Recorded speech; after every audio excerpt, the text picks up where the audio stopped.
வணக்கம். இந்த வீடியோவில் Nifty 50 bank Nifty Sensex mid cap நிஃப்டியோட இன்ட்ராடே லெவல்ஸ் வந்து பார்க்கலாம். ஸோ இன்றைக்கும் மார்க்கெட் வந்து அந்தளவுக்கு பெருசாக மூவ் அப்படிங்கிறது வந்து இல்லை. காலையில் ஒரு 11 அந்த ரேஞ்சுக்குள்ளே தான் வந்து ஒரு மூவ் வந்து இருந்தது. அதுக்கப்புறம் பெருசாக வந்து மூவ் வந்து இல்லை. ஸோ கிட்டத்தட்ட ஒரு ரேஞ்ச் பவுண்டாக தான் வந்து ஒரு 11க்கு மேலே வந்து இருந்தது. அந்தளவுக்கு மூவ் வந்து மார்க்கெட்டில் வந்து இல்லை. ஸோ ரீசன் அப்படிங்கிறது பார்த்திங்க அப்படின்னா இந்த எலெக்ஷனுக்காக தான் வந்து இருக்கும். ஸோ ஒரு 4 மாநில எலெக்ஷன் வந்து போகுது. ஸோ அதுக்கு கூட வந்து மார்க்கெட்டோட ரியாக்ஷன் வந்து இருக்கலாம். ஆனால் அல்டிமேட்டாக மார்க்கெட்டுக்கு எங்கேருந்து வால்யூம் வருது அப்படின்னு கேட்டிங்க அப்படின்னா மகாராஷ்டிராலையும் குஜராத்லேயும் தான் வந்து மிகப்பெரிய லெவலில் மார்க்கெட்டுக்கு வந்து வால்யூம் வந்து வரும்.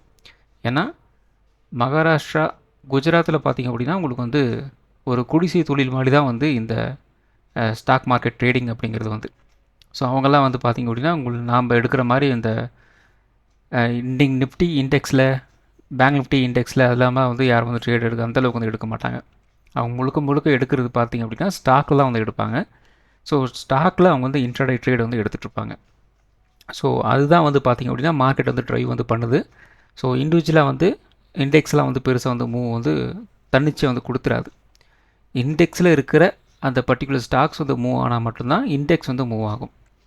ஸோ சில பேர் வந்து என்ன பண்ணிகிட்ருக்காங்க அப்படின்னா இண்டெக்ஸ் வந்து மூவ் ஆகுனா மட்டும்தான் வந்து ஸ்டாக்ஸ் வந்து மூவ் ஆகும் அப்படிங்கிற மாதிரி வந்து நினச்சிட்ருக்காங்க. அப்படி வந்து கிடையாது. ஸ்டாக்ஸ் மூவ் ஆனால்தான் இண்டெக்ஸ் வந்து மூவ் ஆகும். ஏன்னா அங்கே ஸ்டார்டிங் பாயிண்ட் எங்கே இருக்குது அப்படின்னு கேட்டிங்கன்னா ஸ்டாக்ஸில் தான் வந்து இருக்குது. ஸோ ஸ்டாக்ஸ் பெருசாக வந்து மூவ் ஆகலை அப்படின்னா இண்டெக்ஸ் வந்து மூவ் ஆகாது. ஏன்னா நம்ம வந்து கான்ஸ்டியூட் எதை வச்சு பேஸ் பண்ணுறோம் அப்படின்னு பார்த்தீங்கன்னா ஸ்டாக்ஸை வச்சு தான் நம்ம வந்து பண்ணியிருக்கோம். ஸோ நிஃப்டி 50 அப்படிங்கிற ஒரு இண்டெக்ஸ் வந்து எப்படி மெஷர்மெண்ட் வந்து பண்ணுறாங்க அப்படின்னா 50 ஸ்டாக்ஸை வச்சு தான் வந்து மெஷர்மெண்ட் வந்து பண்ணுறாங்க. ஸோ அப்படி நாம் வந்து வெறும் இண்டெக்ஸை மட்டும் வச்சுக்கிட்டு நாம் வந்து ஒரு விஷயத்தை பற்றி பேசுகிறோம் அப்படின்னா அந்த இண்டெக்ஸை மூவ் பண்ணுற மாதிரி என்ன இருக்குது, அதோட வேல்யூ என்ன அப்படின்ட்டு நாம் வந்து பார்க்கணும். ஸோ அப்படி வெறும் இண்டெக்ஸை அப்படின்னு பார்த்தோம் அப்படின்னா அதுக்கு வந்து வேல்யூ வந்து கிடையாது. அதுவே அதுக்குள்ளே ஒரு 30 ஸ்டாக்ஸ் 50 ஸ்டாக்ஸ் வச்சு போடும்போது அதுக்கு வந்து ஒரு வேல்யூ வந்து வரும். ஸோ டாப் பர்ஃபார்மிங் 50 ஸ்டாக்ஸ் அப்படின்ட்டு ஒரு இண்டெக்ஸை வந்து ரெடி பண்ணிவிட்டு அதிலேருந்து ட்ரேட் வந்து எடுக்கிறாங்க. அவ்வளோதான், அதுதான் வந்து நடக்குது. ஸோ பெரிய பெரிய ட்ரேடர்ஸ் வந்து பார்த்திங்க அப்படின்னா பெருசாக வந்து நாம் எடுக்கிற மாதிரி இந்த இண்டெக்ஸ் ட்ரேடெல்லாம் வந்து எடுத்துகிட்டு இருக்க மாட்டாங்க. மோஸ்ட்லி அவங்க எடுக்கிறது எல்லாமே வந்து ஸ்டாக்ஸில் தான் வந்து எடுப்பாங்க. அதை வந்து எட்ஜ் பண்ணுறதுக்காக என்ன பண்ணுறாங்க அப்படின்னா இண்டெக்ஸில் வந்து ஆப்ஷன்ஸில் வந்து மூவ் பண்ணுவாங்க. அவ்வளோதான்.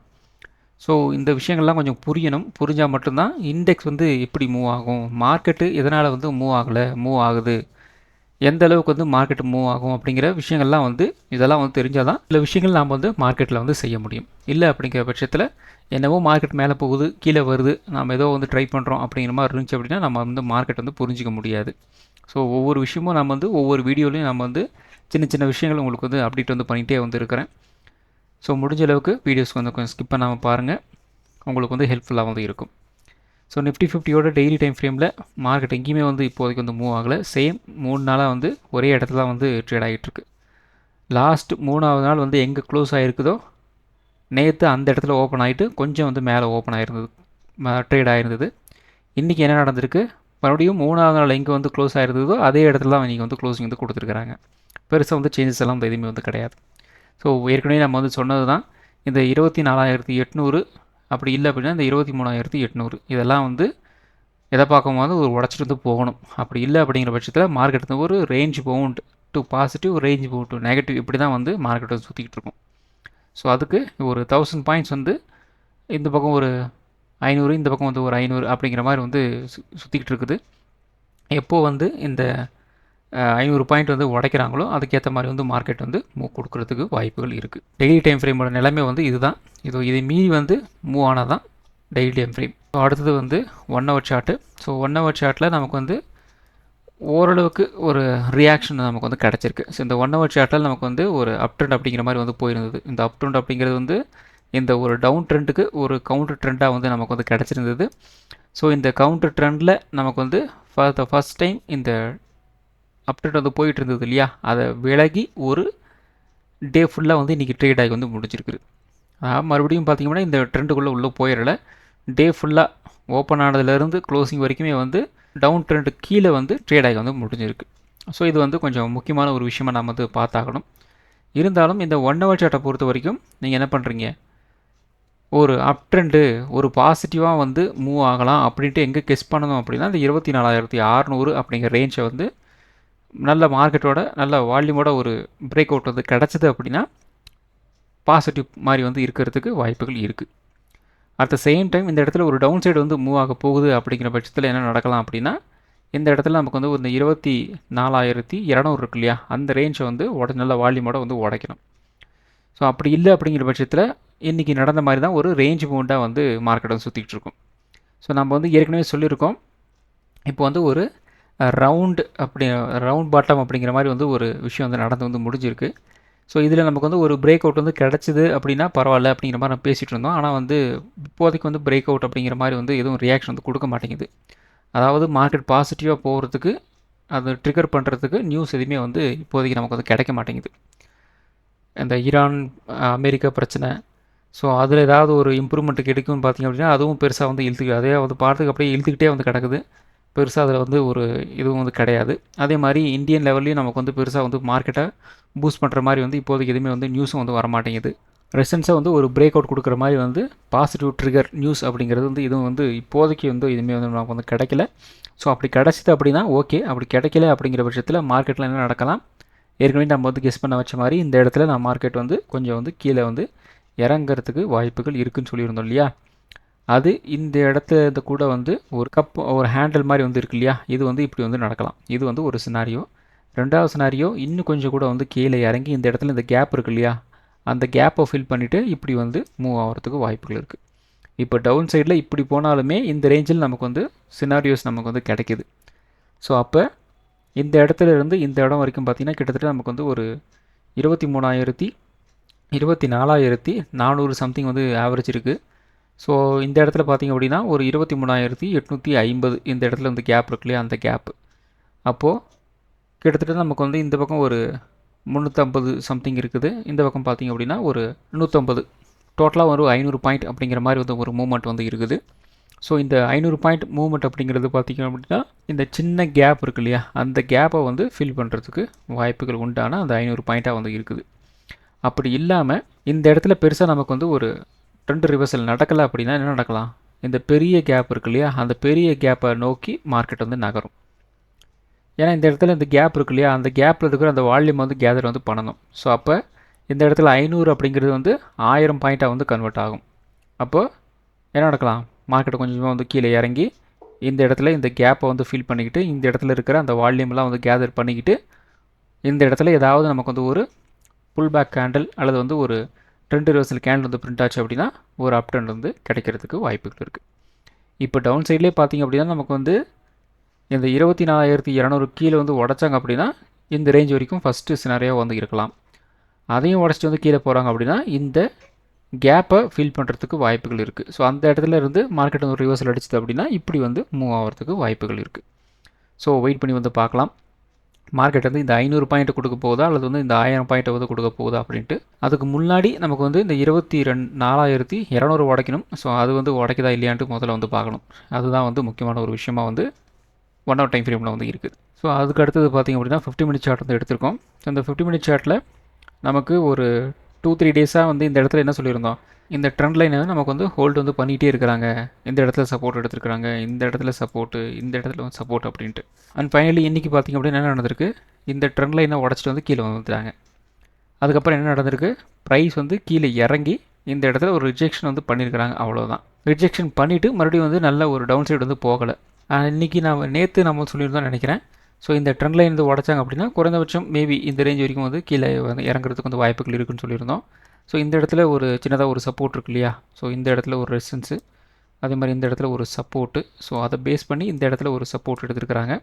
அதனால தான் வந்து இந்த இடத்துல வந்து கீழே வந்து இறங்கலை. அதுவும் இல்லாமல் பெருசாக வந்து மார்க்கெட்டில் வால்யூம் வந்து இல்லை. ஸோ வால்யூம் இல்லாதனால பெருசாக வந்து மார்க்கெட் வந்து ஒரு அப் ட்ரெண்டும் போகலை, ஒரு டவுன் ட்ரெண்டும் வரல. அதுவுமே அவர் எதிர்பார்த்த மாதிரி இந்த சப்போர்ட்கிட்டே வந்து மார்க்கெட் வந்து கீழே வந்து இறங்கலை. ஸோ அதுதான் வந்து ரீசன். ஸோ மார்க்கெட்டில் வால்யூம் இல்லை அப்படின்னா பெருசாக நம்ம வந்து நாம் எதிர்பார்க்குற மாதிரி வந்து மூவ் அப்படிங்கிறது வந்து மார்க்கெட்டில் வந்து இருக்காது. அப்படியே நம்ம எதிர்பார்த்த மூவ் வந்து மார்க்கெட்டில் வந்து இருந்தாலும் ஆப்ஷன் ப்ரீமியம் அந்தளவுக்கு வந்து மூவ் ஆகாது. ஸோ ஆப்ஷன் ப்ரீமியம் நல்ல மூவ் வந்து கொடுக்கணும் அப்படின்னா அந்த இடத்துல வால்யூம் நமக்கு வந்து இருக்கணும், அதாவது பார்ட்டிசிபேஷன். ரீட்டைல் ட்ரேடர்ஸாக இருந்தாலும் சரி, ஒரு பெரிய பெரிய இன்ஸ்டிடியூஷனல் ட்ரேடர்ஸாக இருந்தாலும் சரி, அவங்களோட பார்ட்டிசிபேஷன் ஈக்குவலாக வந்து இருக்கணும். அப்படி இல்லை அப்படிங்கிற பட்சத்தில் பெருசாக வந்து மார்க்கெட்டில் மூவ் வந்து இருக்காது. ஏன்னா ஒருத்தர் விற்கணும், ஒருத்தர் வாங்கணும். எல்லாரும் விற்கிறதுக்கு ரெடியாக இருக்கிறாங்க அப்படின்னா யார் தான் வாங்குவாங்க? அதே மாதிரி எல்லாரும் வாங்குறதுக்கு ரெடியாக இருக்கிறாங்க அப்படின்னா விற்கிறதுக்கு வந்து யார் ரெடி வைப்பாங்க? ஸோ 2 பேருமே நமக்கு வந்து இருந்தால் மட்டும்தான் மார்க்கெட்டோட ஒரு மூவ்மெண்ட் அப்படிங்கிறது வந்து இருக்கும். அதே மாதிரி எல்லாரும் வந்து 50 ரூபாய்க்கு தான் வாங்குவேன், 50 ரூபாய்க்கு தான் விற்பேன் அப்படின்னா மார்க்கெட் மூவ் ஆகாது. ஒரே இடத்துல தான் வந்து இருக்கும். ஒருத்தர் வந்து 25 ரூபாய்க்கும் நான் வந்து விற்கிறதுக்கு ரெடியாக இருக்கணும், இன்னொருத்தர் வந்து 75 ரூபாய்க்கும் வாங்குறதுக்கு வந்து ரெடியாக இருக்கணும். அப்படி இருந்தால் தான் மார்க்கெட்டோட அந்த ஃப்ளக்சுவேஷன் இருக்கும். அப்போ தான் வந்து மார்க்கெட் கீழே மேலே போகும். அதை பேஸ் பண்ணி நாமளும் ஒரு ட்ரேடை வந்து இனிஷியேட் வந்து பண்ண முடியும். அவ்வளோதான். ஸோ அடுத்தது 5 மினிட் சார்ட்டு. ஸோ அந்த 5 மினிட் சார்ட்டில் இன்றைக்கி என்ன நடந்திருக்கு? டோட்டலாக ஒரு ட்ரையாங்கிள் பேட்டர்ன் தான் வந்து நிற்கிது. அவ்வளோதான். ஸோ இந்த ட்ரையாங்கிள் பேட்டர்ன் நமக்கு வந்து இன்னும் கண்டினியூ ஆகிறதுக்கு வாய்ப்புகள் இருக்குது அப்படிங்கிற மாதிரி வந்து தோணுது. ஏன்னா அந்த ட்ரேடிங் விண்டோ அந்தளவுக்கு வந்து இருக்குது. ஸோ நாளை நமக்கு வந்து இந்த ட்ரையாங்கிள் பேட்டர்னோட டவுன் சைடு வந்து உடைக்க முடியல அப்படிங்கிற பட்சத்தில் என்ன நடக்கலாம்? ஸோ கொஞ்சம் கொஞ்சமாக வந்து இப்படி வந்து மூவ் வந்து ஆகலாம். ஸோ கிட்டத்தட்ட நமக்கு வந்து ஒரு 2 மணி வரைக்குமே வந்து இந்த மூவ் வந்து கண்டினியூஸாக வந்து இருக்கிறதுக்கு வந்து வாய்ப்புகள் இருக்குது. இருந்தாலும் ஒரு டவுன் சைடு வந்து போனாலும் கூட வந்து இந்த இடத்துல ஒரு சப்போர்ட் இருக்கு இல்லையா, ஒரு 24,300. ஸோ அதையும் உடைக்கணும். அப்படி உடைச்சா மட்டும்தான் அதுக்கடுத்த லெவல் ஒரு சப்போர்ட் லெவல் வந்து நமக்கு வந்து ஓப்பன் ஆகும். அப்போ அந்த 24,300 நமக்கு வந்து ஒரு ஸ்ட்ராங்கான ஒரு சப்போர்ட்டாக வந்து 5 மினிட் சார்ட்டில் வந்து இருக்குது. அதனால் வந்து ரொம்ப ஜாக்கிரதையாக வந்து இருங்க. ஸோ இந்த லெவலில் வந்து நல்லா வால்யூமோட ஒரு பிரேக் வந்து பண்ணுறாங்க அப்படின்னா அதுக்கு அடுத்தது 24,250 அப்படிங்கிற ரேஞ்ச் வந்து இருக்கிறதுக்கு வந்து வாய்ப்புகள் இருக்குது. அதே மாதிரி பை சான்ஸ் நமக்கு வந்து இந்த ட்ரையாங்கிள் பேட்டர்ன் ஒரு அப்டேட் நமக்கு வந்து கிடைக்குது அப்படிங்கிற பட்சத்தில் நமக்கு ஃபஸ்ட்டு இந்த இடத்துல ஒரு ரெசிஸ்டன்ஸ் நமக்கு வந்து இருக்குது. ஸோ இந்த இடம் பார்த்திங்க அப்படின்னா உங்களுக்கு வந்து தெரியும். ஸோ இந்த இடத்துல நமக்கு வந்து ஒரு ரெசிஸ்டன்ஸ் இருக்குது. நியர்லி ஒரு 24,500 கிட்ட வந்து ஒரு ரெசிஸ்டன்ஸ் இருக்குது. ஸோ அந்த ரெசிஸ்டன்ஸை உடைக்கணும். அப்படி உடைச்சாங்க அப்படின்னா இதுக்கு முன்னாடி நேற்று வந்து ஒரு ஹை வந்து பிரிண்ட் ஆச்சு இல்லையா, அந்த ஹை கிட்ட வந்து ஒரு மூவ் வந்து கிடைக்கிறதுக்கு வாய்ப்புகள் இருக்குது. ஸோ அதுக்கு முதல்ல இந்த 24,500 அப்படிங்கிற ரேஞ்சை வந்து உடைக்கணும். அப்படி உடைச்சாங்க அப்படின்னா இன்னும் ஒரு 100 பாயிண்ட் பக்கம் வந்து மூவ் ஆகிறதுக்கு வந்து வாய்ப்புகள் இருக்குது. அதே மாதிரி டவுன் சைடும் இந்த 24,300 உடைச்சாங்க அப்படின்னா நமக்கு வந்து இன்னொரு 50-100 பாயிண்ட் வந்து கீழே இறங்குறதுக்கு வந்து வாய்ப்புகள் இருக்குது. எலெக்ஷன் வேறு நமக்கு வந்து இருக்குது. ஸோ எப்படி மார்க்கெட் வந்து ரியாக்ட் பண்ண போகுது அப்படின்னு தெரியல. ஸோ வெயிட் பண்ணி வந்து பார்க்கலாம். ஸோ அடுத்தது நிஃப்டி 50. ஸோ நிஃப்டி 50 நம்ம வந்து என்ன சொல்லியிருந்தோம் அப்படின்னா இந்த 24,500 சப்போர்ட்டுன்னு சொல்லியிருந்தோம். நல்ல ஒரு கேப் டவுன் ஆயிருந்தது. அந்த ஃபஸ்ட்டு கேண்டிலே வந்து இந்த 24,500 வந்து ரிஜெக்ட் வந்து பண்ணியிருந்தாங்க. மறுபடியும் வந்து கீழே வந்து இறங்கியிருந்தாங்க. ஸோ இந்த இடத்துல இந்த 24,500 உடைச்சாங்க அப்படின்னா குறைந்தபட்சம் ஒரு 24,350 வரைக்கும் வரலாம் அப்படின்னு மாதிரி சொல்லியிருந்தோம். அந்த லெவலில் வந்து கிட்டத்தட்ட நமக்கு வந்து ஒரு 10 மணிக்கு வந்து வந்துட்டாங்க. அதுக்கப்புறம் சின்னதாக ஒரு புல் பேக்கு, அதுக்கப்புறம் ஃபுல் அண்ட் ஃபுல் வந்து ரேஞ்ச் பவுண்டாக ட்ரேடாகி வந்து முடிஞ்சிருக்கு. ஸோ நாளை நமக்கு வந்து ஒரு ரேஞ்ச் பவுண்டாக வந்து இருந்துச்சு அப்படின்னா 24,500 நமக்கு வந்து ஒரு ரெசிஸ்டன்ஸாக வந்து இருக்கும். சப்போர்ட் வந்து ஒரு 24,300 வந்து இருக்கலாம். 24,300 உடைச்சாங்க அப்படின்னா குறைந்தபட்சம் ஒரு 24,200 வரைக்கும் வந்து கீழே இறங்கலாம். 24,500 உடைச்சாங்க அப்படின்னா குறைந்தபட்சம் ஒரு 24,600, 650 இந்த ரேஞ்ச் வரைக்கும் ஒரு அப்டெண்ட் போகிறதுக்கு வந்து வாய்ப்புகள் இருக்குது. ஸோ அடுத்தது பார்த்திங்க அப்படின்னா பேங்க் நிஃப்டி. ஸோ பேங்க் நிஃப்டியும் பெருசாக வந்து மூவ் ஆகலை. ஸோ நேற்றோட ஹையை கூட வந்து பெருசாக வந்து கட் பண்ணிட்டு வந்து மேலே வந்து போகலை. 57,400 அங்கேயே வந்து நின்றுச்சு. அதுக்கப்புறம் நம்ம வந்து ஒரு 57,100 நம்ம வந்து சப்போர்ட்னு சொல்லியிருந்தோம். ஸோ அதையும் உடச்சிக்கிட்டு ஒரு 57,000 வரைக்கும் வந்து வந்திருந்தாங்க. மறுபடியும் மார்க்கெட் வந்து ஒரு இந்த ரேஞ்ச் பவுண்டுக்குள்ளே வந்து ட்ரேடாக ஆரம்பிச்சிருச்சு. அகெயின் ஒரு 2 மணி வரைக்குமே வந்து ரேஞ்ச் பவுண்டு அங்கேருந்து கொஞ்சம் கொஞ்சமாக வந்து கீழே வந்து இறங்கியிருந்தது. ஓவராலாக இதுவும் வந்து ஒரு ரேஞ்ச் பவுண்டாக தான் வந்து ட்ரேடாக வந்து முடிஞ்சிருந்தது. ஸோ நாளை நமக்கு வந்து அகெயின் ஒரு ரேஞ்ச் பவுண்டாக வந்து இருந்துச்சு அப்படின்னா 57,400 நமக்கு வந்து ஒரு ரெசிஸ்டன்ஸாக வந்து இருக்கும். சப்போர்ட் வந்து ஒரு 57,000 அப்படிங்கிற ரேஞ்ச் நமக்கு வந்து ஒரு சப்போர்ட்டாக வந்து இருக்கும். 57,000 உடைச்சாங்க அப்படின்னா ஒரு 56,800, 56,600 இந்த ரேஞ்ச் வரைக்கும் வந்து கீழே இறங்குறதுக்கு வந்து வாய்ப்புகள் இருக்குது.